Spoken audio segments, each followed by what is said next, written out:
Chief William Conlon. Chief Conlon is the chief of police in the city of Brockton, perhaps one of the, well, the only city that we have here in Plymouth County. And he is also going to be taking advantage of this technology. One of the scanners is going to go to the city of Brockton, where the chief will be utilizing that for patrol work and within the confines and boundaries of the city of Brockton. And I'm looking forward, actually, to working with Chief Conlon and Brockton Police Department, because I'm anticipating that the officers in Brockton are going to be able to come up with even new and innovative ways to use this technology. So I will introduce Chief William Conlon from the Brockton Police Department. Thank you, Sheriff, and thank you, Congressman Delahunt, for your efforts to make this a possibility. This is a technology that we are very much looking forward to using in the city of Brockton.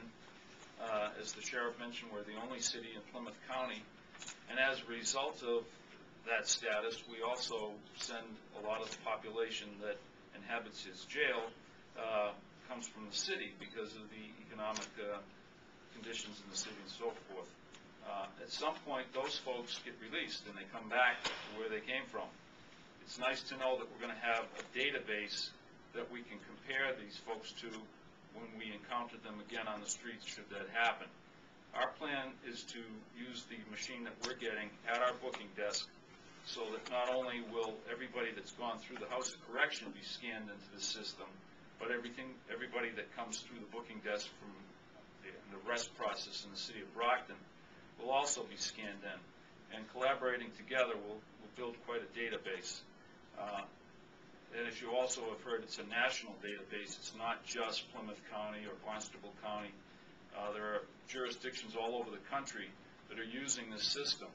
And with crime being so transient in this day and age, it's nice to know that if you encounter somebody you've never seen before that perhaps came from California or Florida or Texas, you might be able to scan them in, and if they're in the system, find out that this is a wanted person or somebody with a very dangerous background.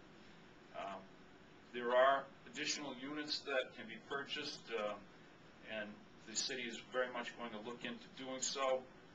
We would like to have one out on the street, not just on the booking desk. I have a fugitive unit that goes out daily trying to make arrests. Quite often we encounter people that do not have identification on them, and believe it or not, they don't always tell us the truth about who they are.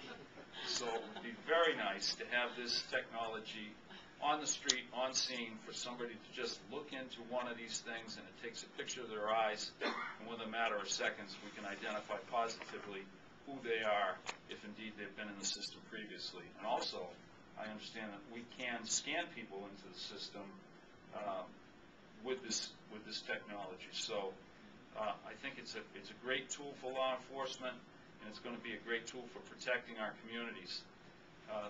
And as the Sheriff mentioned, it's not only law enforcement purposes, we also will be using it to try to enhance the safety of our children and our senior citizens, the Alzheimer's patients. Every year at the Brockton Fair, we do a child identification program where we have taken their fingerprints and their photograph. This will be another option that we can add to that package to offer to parents. And we certainly welcome all the help that this will provide us. Thank you.